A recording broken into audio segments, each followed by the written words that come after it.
Greetings. My name is Andrew Albanase, and I am the founder and editor of Words and Money. It's a news site. It's a newsletter and a website that deals with the publishing and book industry, but aims to properly center libraries in the 21st century reading and writing enterprise. I'm delighted to be your host this evening for the EveryLibrary live event in celebration of Library Lovers Week 2026. This week, we are celebrating the joy of discovering your next great read at your library. Whether that's an ebook, an audiobook, or a good old-fashioned print book, librarians want to help connect you with reading for fun, for education, and for discovery. Before we get started, I wanted to take this opportunity to thank our friends at EveryLibrary for hosting us this evening. EveryLibrary is the nation's only political action committee dedicated to supporting libraries, librarians, and freedom to read through advocacy and public policy. EveryLibrary wants to see a future where America's libraries are well-funded and free from censorship, a mission that I think we can all get behind, and a mission that the folks at EveryLibrary do remarkable work in pursuit of every day. Please do visit EveryLibrary online at everylibrary.org and add your support as a donor and an activist. And you can learn more about this week's programming at libraryloversweek.org as well.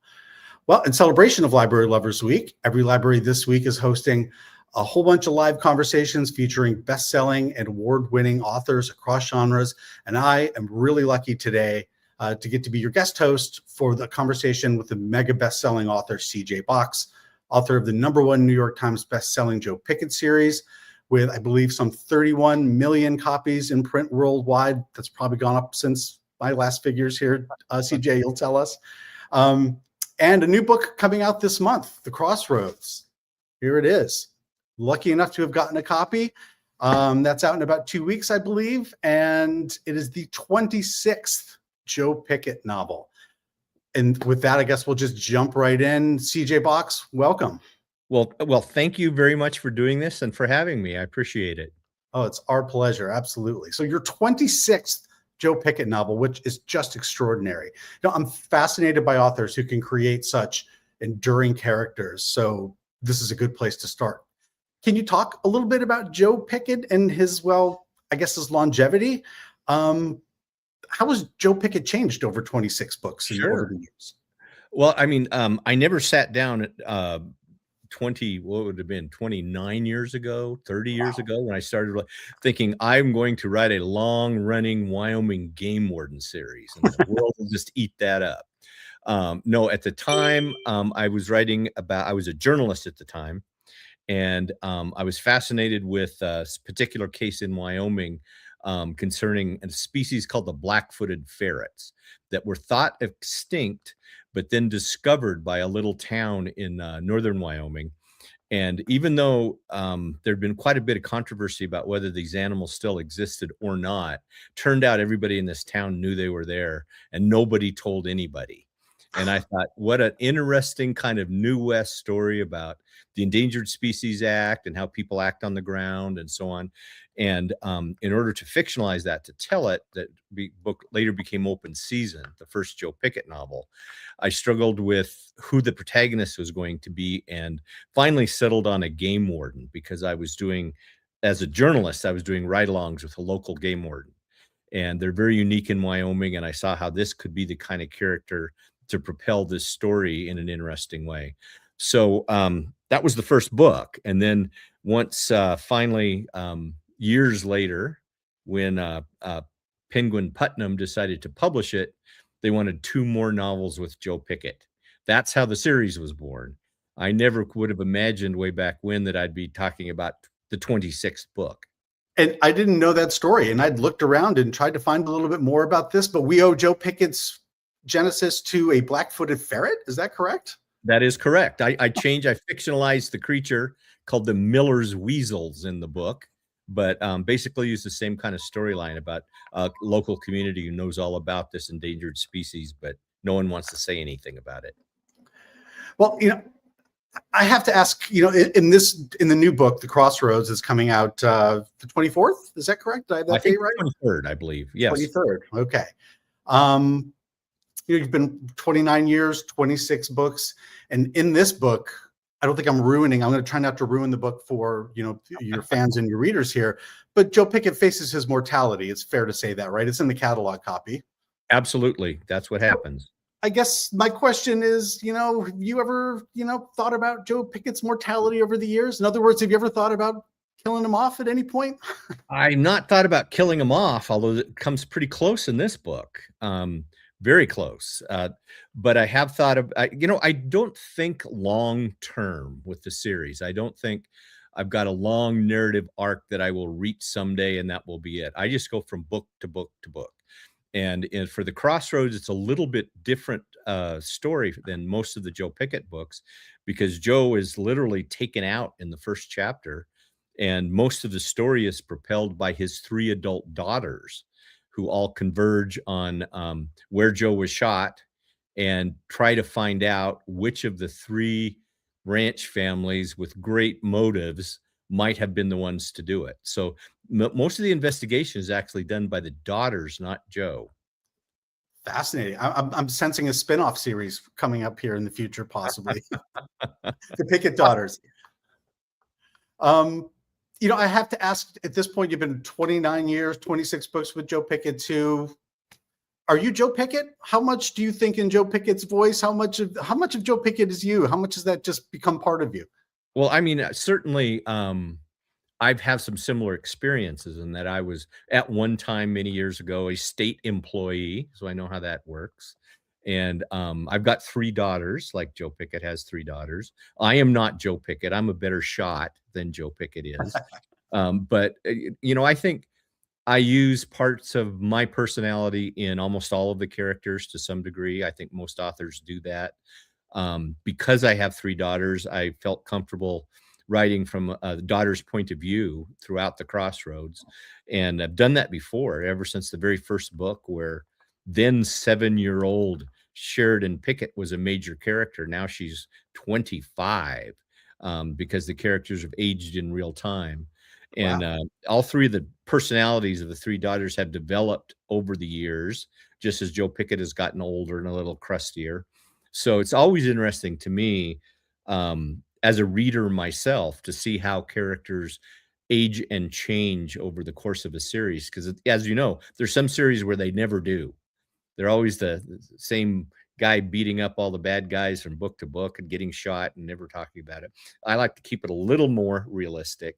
And in this one, I really wanted to take Joe Pickett out of the picture for quite a bit of the book to see what that would be like. Well, I can't wait to finish reading. I was so happy to get a copy of the book, and I started reading it, and I was plowing through it. And then it's President's Week next week, and I have a vacation with the kids coming up, and I'm like, I'm going to save this for the beach. So Perfect.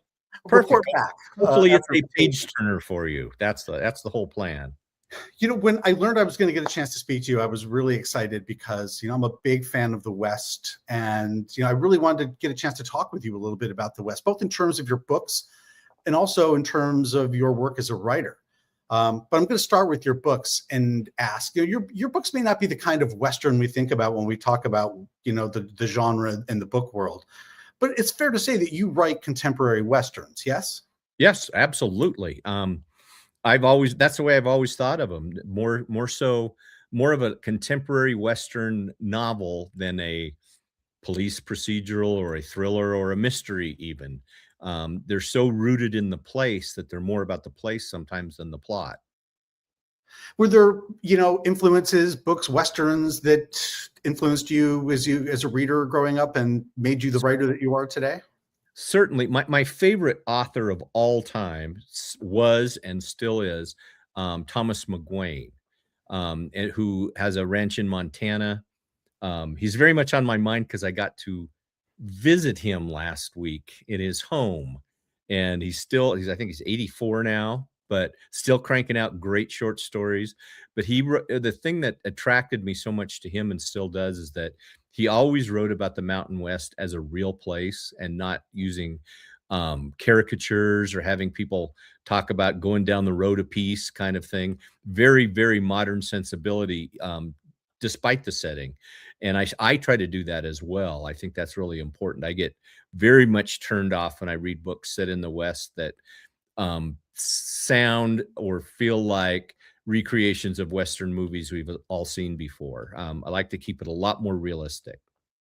So you were really molded not so much by Westerns, the genre, but by the West itself. Yes? Yes, I would say so. Although it's possible not to be somewhat molded by the genre too.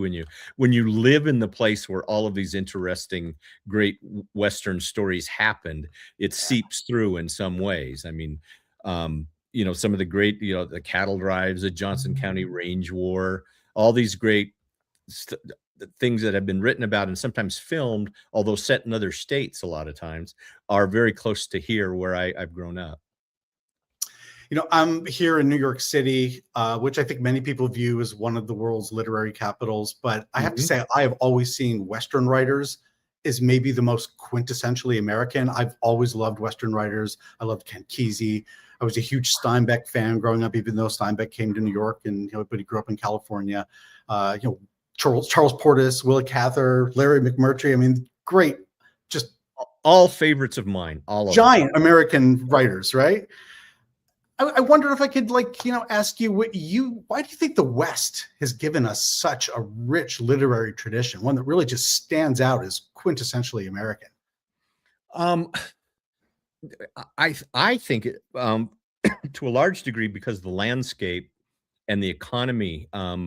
When I say economy, we're not writing economic books, but the like hard scrabble nature of making a living away from other people and established infrastructure creates very unique stories. People are either going west to seek their fortune or going west to escape something back home. Um, they don't have long histories or roots in the areas where they're at, so that everybody they encounter, they're kind of encountering them based on what they see in front of them, not their family histories or where they grew up. So I just think yeah, like you said, well put, very American in its kind of wanderlust and sense of justice, and sometimes outside of the law kind of stories. Yeah, it's always interested me, even just visiting the West. It just feels like this only America has this. I wonder, you have international readership. Yes. You hear Well, from your international readers? What's their take on this? Do they ever write to you about the West and talk to you about your work? I do hear from them. Not a lot, a little. There's almost there's I think the books are in 27 languages of one kind or another. I don't hear directly from a lot of the readers simply because I think if they're going to write a letter, they might write it to that foreign publisher as opposed to me. But I've been overseas a few times, primarily Europe, and it is interesting what the kind of questions that come up, because I expect them to be more about the landscape and the storyline. Um, People are really fascinated to find out, you know, does everybody really have that many guns, out there? And the answer is yes, they do. We do. So those kind of things is very kind of cultural questions about the books I find interesting. The whole issue of public lands that are just dominate the whole Western landscape. Half of Wyoming is federally owned. So that changes the attitude people have towards the government and also how they use their land, that kind of thing. Even in the eastern part of the U.S., that's not a big issue, but in the West, it is. Is there a place overseas in Europe where the Pickett books have been especially successful, where you've had some great engagement with? Um, Per capita, it would probably be Ireland of all places. And I think I talked to a bookseller there once, and I said, "Why are these books so popular here?" And he said, "Because like you, we always feel like we're outsiders, in our own country, and we've been dictated to by the big shots for so long that we really like that kind of thing. So that's part of it. But the books also do extremely well in like Australia and New Zealand, I think, because the landscape and the outlook are very similar. Hmm. I'm gonna try not to embarrass you with this next question, but I'm going to go right out there and say I'm going to put you in the pantheon of great Western American writers. You sell 31 million books. You write a long series like this. You go in the pantheon. So, Well, thank but you. I'm curious. It's But I'm embarrassing. curious to see how you put yourself into the rich literary Western writer tradition of America. How do you see yourself in that You know what? literary? I don't even think in those terms. I think more of I feel like I'm chronicling a certain, like socioeconomic, cultural time in the Mountain West, and I try to do it as accurately as I can, more like a reporter than a literary writer. If in the end, after 31 books, people think that way, I'm very pleased with that. But no, I'm just trying to entertain readers and keep the pages turning and make it Is accurate. is all great writers do. And you said before that you were a journalist, and tell me a little bit about your journalism career before you started writing. Yeah, I think I always think of it as a great training ground for what I do now. And I find I tend to read writers who are former journalists, even if I didn't know it going in, just because of the way, I mean, as a journalist, you've got to meet a deadline. You've got to write a lot. You've got to write succinctly. You can't write in your own head because nobody wants to read that. There's not a lot of difference between a great opening line in a book and a great lead in a feature story. Grab the reader immediately. That kind of training. And the other thing I find, because I like to do all of my own research, is I'm very comfortable going up to people in all walks of life and interviewing them about what they do, and especially people in highly specialized fields that I don't know much about.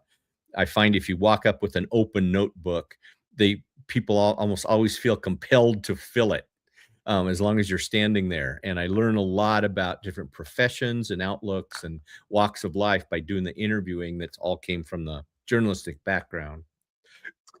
I'm taking notes here, by the way. That's fascinating to think in those terms. And also, like, it's interesting because it's exactly what happened, right? The Black-footed ferret led you to a game warden, and then we got Joe Pickett. That's right. That's right. Yeah. And the more I learned about game wardens at the time, the more I thought, what an interesting kind of lead character, because in the state of Wyoming, there's only 50 of them. Their territories are like 5,000 square miles. And they often, they're out patrolling in their uh, green F-150s with their Labradors, very heavily armed. And almost everyone they encounter in the field is also heavily armed, which is unlike even an inner city cop. So they have to deal with situations in different ways, and they're involved in not only law enforcement, but resource management, landowner relations, those kind of things. So just the kind of lone nature of game wardens appeal to me. Did you have to convince yourself or convince a literary agent or an editor somewhere along the line that you could really make a novel about a game warden? The first agent I had, yeah, he thought he was having trouble selling the book, and he explained that it was, you know, about a character nobody could quite understand, is set in a part of the world that nobody really believed in. But eventually it all worked out. And but no, I mean, I was just trying to write, like I said, as true to life as I could, and it all worked out in the end. Well, it is Library Lovers Week, and I always love to talk to writers about libraries. I find that's a great entry point to like learn more about them. And I guess let me just throw it out there and ask you about your experience with libraries, as a reader, as a writer, and, as a citizen. Well, I'm a huge fan of libraries, and I'm really encouraged to see when I travel around the country, especially on book tours now, how so many libraries have almost transformed themselves into community centers as well as depositories of books. They're a place where people gather, and I think that's great. But no, I always feel like my education came from the library, not from school. And I used to, even as a 12-year-old boy, ride my bike to the library in Casper, Wyoming. And the librarians there all took me under their wing because they didn't see a lot of boys show up on their own. And they found every book I ever asked them about, and they started recommending more challenging ones. And I kind of had my own table in the back, and I started to read widely. And I tell a story. I remember, even at the age of probably 11 or 12, going up and down the stacks into the B's to see where my book would be someday, not knowing what I was going to write, but where it would be. And so I've always kind of been hardwired for that. Is there like a particular memory of a book that you discovered in a library, or just something that might have like made you think, this is what I want to do. I want to write. I want to be in this library someday? The book was Catch-22 by Joseph Heller that I read Wow. quite early I on. was going to say, how old were you when you read Catch-22? Because that was a struggle Maybe for me in college. maybe 13, 14. I That's loved impressive. it. I've since read it 3 different times, and I get something different out of it every time, but that was the book I remember thinking, "Man, if I could ever write, um, as magically as this, that would what a great living that would be."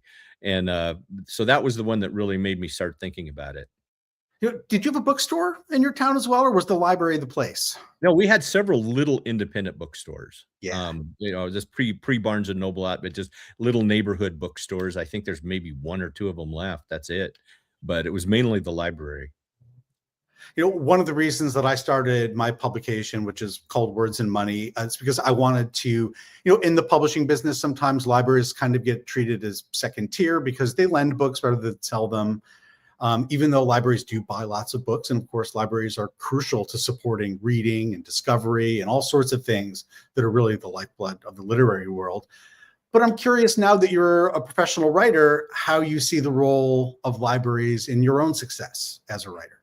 You know, I've have talked to some other authors, some of them not really that successful, who have complained about the fact that a library may just buy 1 copy of their book. That means individuals aren't reading it. I've always thought of librarians as my sales force, because they recommend books to people. And I mean, I could go on for hours telling you how many people I have talked to, a lot of men who might be in a library, and a librarian has said, "Have you ever read CJ Box? I think you'd like him. You like to fish, don't you?" Kind of thing. So they're out there recommending. And that's invaluable. It's terrific.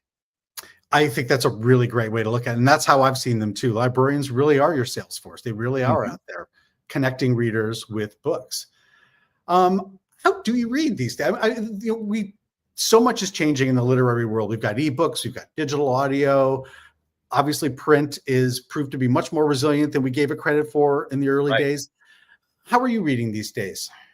I primarily print, but I find, and this is a dirty little secret about publishing, I find that if I'm going on long trips, I will download the books I'm reading in print so I can read them on the plane or in other places and not have to carry a bunch of hardcover books, which means I'm buying the books twice. And sometimes I even download them into audio, so I'm buying it 3 times. But all formats I will read, but I mean, I would rather sit down with a hardcover book. That's it. Right now, mentioned Tom McGuane. I am reading all of his short stories one after the other from his entire career and enjoying the heck out of it. Yeah.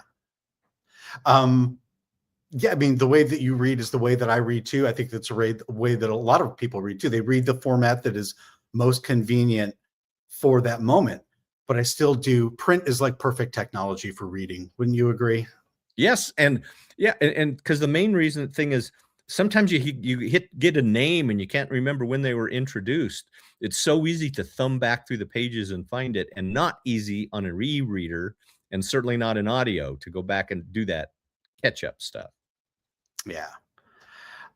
Anything else we could talk about libraries? I know you've probably seen the headlines. The libraries are facing a lot of challenges these days with like book banning and stuff like that. Any observations you want to make in that realm?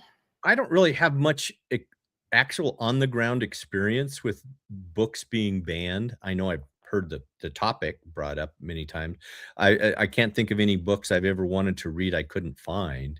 Mm. But no, I think um, the most heartening thing about libraries is something I mentioned earlier, and that, some of them, like I'm thinking like St. Louis Library, Denver Library, other ones have turned into big event spaces for authors where they bring in the local bookstore. But that way people come to the library who may not have even been there before, and experience a library for the first time and realize how many resources there are there. And some of the new big ones that are built almost as event spaces as opposed to book depositories. Yeah, quite a few. Your perfect segue here. You're about to go out on a book tour, yes, for the That's right. Crossroads. That's right. Any, And any over libraries half of the on? events are at libraries. Is that right? Yeah. Give us a little preview. Where are you going to be? Starting out in Denver, and then that's with Larimer County Library, Laramie County Library, and then off to Phoenix and Scottsdale, and then from there, Houston, North Carolina, St. Louis. It's eventually ending up back at the Tucson Book Festival in March. I missed some of the sites, some of the locations. Iowa, going to Iowa, which I always enjoy. Great. Well, if you do make it out to the East Coast, I will be sure to pop in on a reading and say hello face to face. Thank you. I have done that, just not this year. North Carolina is the closest I'm going to be. Okay, I can get to North Carolina, I think, especially during this little winter we're having. It's a trip to North Carolina would be nice. I guess we're running up against time here, CJ. I could talk to you about writing and books and your work for hours here, but just, is there, we have time for final thoughts here. Is there anything else on your mind you wanted to bring up? I know you have your new book coming out soon on the 23rd, The Crossroads, but what's ahead for CJ Box and maybe Joe Pickett? Well, I'm just going to keep, I'm working on the next one already. One thing I've thought a lot about in this last year that I'm seeing, there were some big feature stories in the Wall Street Journal and New York Times that young men no longer read. And in both of those stories, they listed my books as the exception to that rule. And what I have found is that young men will read. They may listen more so than read, but if they find subject matter that they like, that appeals to them, they're voracious. And I meet fishing guides and hunting guides and young guys and ranch hands and people, young guys who are not supposed to be reading, who are reading. So they're out there. They just need to have books that will appeal to them. Well, that brings up the digital audio thing, which I just want to touch on again here. Do you listen to audiobooks? I wonder if you see that as a way to get a lot of these young men who maybe don't get the chance to read because they're working hard all day. And then this is a chance for them to consume books. Yes. Yeah. The fastest growing part of publishing is audio. And when you can just download any book on your phone in seconds and be able to listen to it from then on, that's so convenient and so easy. And that's how most of the younger readers I meet, that's how they read the books, listen to the books. That's fascinating. That is a really interesting shift in the industry. And be very interested to see how that continues. Well, I guess we're running out of time here. CJ Box, thank you so much for joining us on EveryLibrary Live. It's really great to talk to you and to get a chance to meet you. So thank you for joining us today. Thank you. Great questions. This was fun. I really enjoyed it too. And, thank you for watching EveryLibrary Live for Library Lovers Week. We hope you'll tune in to the rest of our panels throughout the week. You can do so on EveryLibrary's Facebook page and on the YouTube pages. And if you're a supporter, or maybe you're just curious about your local library, please do check out wordsandmoney.com, my website, where we feature all of the news in the library world. And finally, if you believe like I do, and like CJ Box does, in strong libraries and access to books for all, please do check out and support EveryLibrary, and consider making a donation if you can to support EveryLibrary's work. You can check them out at everylibrary.org and at libraryloversweek.org as well. Once again, CJ Box, thank you so much. Thank you Happy so Library much. Lovers Week. Thanks.